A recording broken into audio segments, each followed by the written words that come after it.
Hi, my name's Tony, Tony Presley, and I've been writing a book. Well, I've been trying to write a book. I've nearly finished, actually. I think I've got about another month. Anyway, so it's about me growing up in the 50s and 60s, and one of the things that happens in the book is when I was very young, my parents used to go to the local pub, which everybody did in the 60s, and so I've been visiting old places that I knew about when I was growing as a kid, and I've decided to recreate, or not recreate, but return to the places where a lot of the events of the book took place. As you can imagine, 50, 60 years, they've all changed. Now over there, as you can see, is the old pub that we used to, that my mum and dad used to attend. Now, it's not a spoiler, but within the book, my dad passed away very young, at a young age. He was only 37 at the time. So this is the pub that he used to go to, and later my mum used to go as well. And every parent in the district used to come here, and because it was the centre of the village in a way. But now it's abandoned, and I don't know if you can see it. I'll tell you what, I'll deal with you. I will pause it, and I will start recording with the better camera from the other side, and I can show you what's more because it's a better camera. So see you in a minute. So this was the Foresters, and I've just noticed, I walk past here quite often. I've never really looked properly at it before, but I'll do a zoom in and you'll see the roof is collapsing.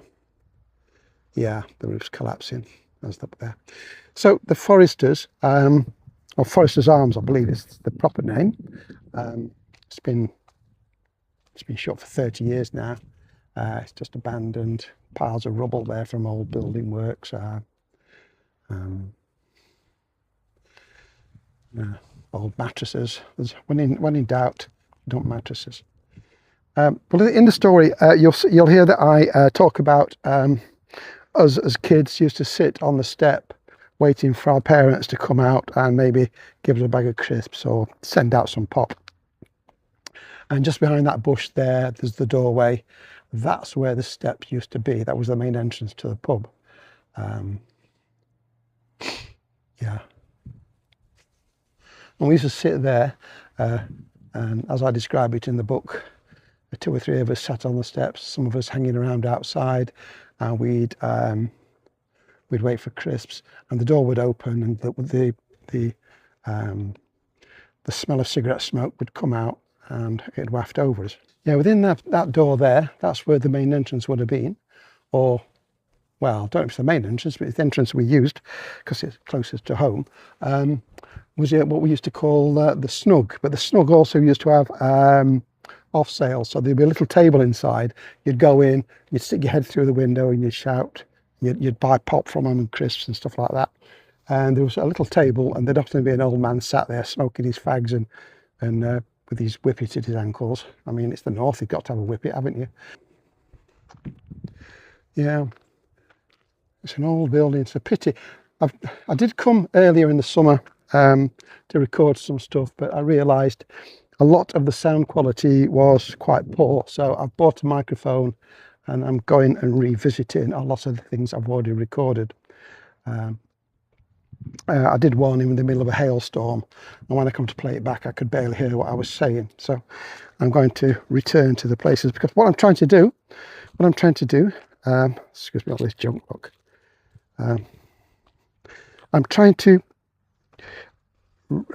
jog my memory, which I've already done. Oh, the last time I came, this hole wasn't here. There must have been a leak or something. That wasn't there in a few months back when last time I came. Yeah, I'm trying to jog my memory, and also to create maybe a visual memory, or something I can put up on YouTube, or maybe TikTok or something like that, or Instagram, so people can look at, and they can maybe picture, maybe they can picture better the events and the locations in the story. So I'm just going to try and make my way a little bit closer. I don't remember as a child ever seeing that balcony. It must have been there, but why would I? I'm sorry, I'm having to step, as you can imagine, step avoiding things like dog mess and stuff like that. Yeah, so up there, I wish I'd got a drone, send a drone in there and have a look, maybe through the roof, but I haven't got a drone.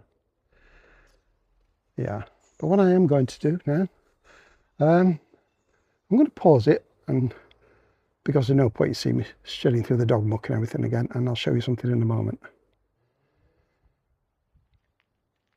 Right, so this, I've noticed some local kids must have vandalised the place and ripped this board down, and there's some crates there, maybe climbing in and out, I don't know. But if I was younger and I was fitter, and I think I'd break my leg if I went in there, which I don't want to do, I will climb onto these steps and I will lean in. In fact, this is, just notice this are like see the plastic windows. Now they wouldn't have been there when I was a kid, obviously, because we didn't have plastic windows then. They'd have been wooden or steel. So I'm going to climb in, and I'm going to climb in, but I'm going to climb up and stick my camera in. Oh, whoops! Hey, I nearly went then. And have a look around. Yeah, luckily I've got a fairly decent camera on this phone, and you can see there above there, fireplace is the dartboard where my mum used to play. She was a very keen dart player when she was a kid. Well, younger, sorry, when she was in her 20s and 30s. She was almost a champion. She had played what the OK Source Championship, which was before it got big. She used to play the champions. She got to the point where nobody would play with her because she was going to win. The men wouldn't play with her because she was a woman. The women wouldn't play with her because there was no point because they were going to win. Yeah, so this is where, in the 50s and 60s, where my parents would have spent, I won't say a large amount, my dad would have done, because all dads did in those days. Behind the fireplace, I'll see if I can zoom in. I'm steadying myself at the minute because these crates are collapsing underneath my feet, but let me try and zoom in. Oh yeah, there's a door. See that door? That was the door to what we call the snug and the off license, where we used to go and get our drinks. Yeah. And we're going to zoom. I'm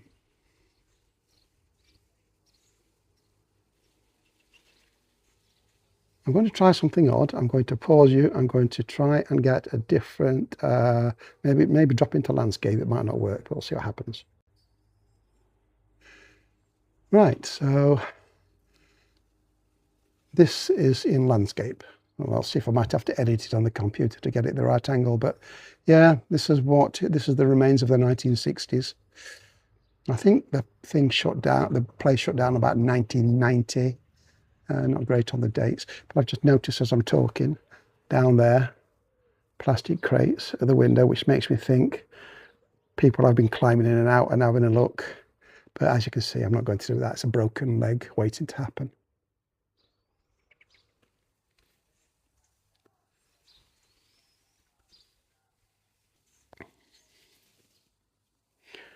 Well, I did go into landscape. I hope it worked.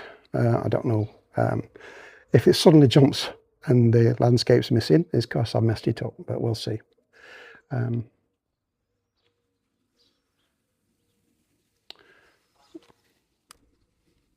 So I'm going to pause again one moment. Right, so that's it. That's a visit to Forester's Arms. I'm trying to record these things for my benefit, to jog the memory, and also maybe to give you some background information about the places that take place in the book. So I hope you enjoy this, find it interesting, a little bit of local history. And do me a favour, you don't have to subscribe, because subscribing to videos, I think you just get recommended all sorts of rubbish and it can do your head in. So if you don't want to subscribe, that's fine. Just come back and look for another video sometime and maybe buy my book. It's going to be called Ordinary Boy. It will be available on Amazon sometime in the mid to late 2026. So buy the book, enjoy it, leave an honest review, make it honest, don't lie, don't flatter me. If you think it's rubbish, say it's rubbish. If you think it's good, say it's good, but just tell the truth.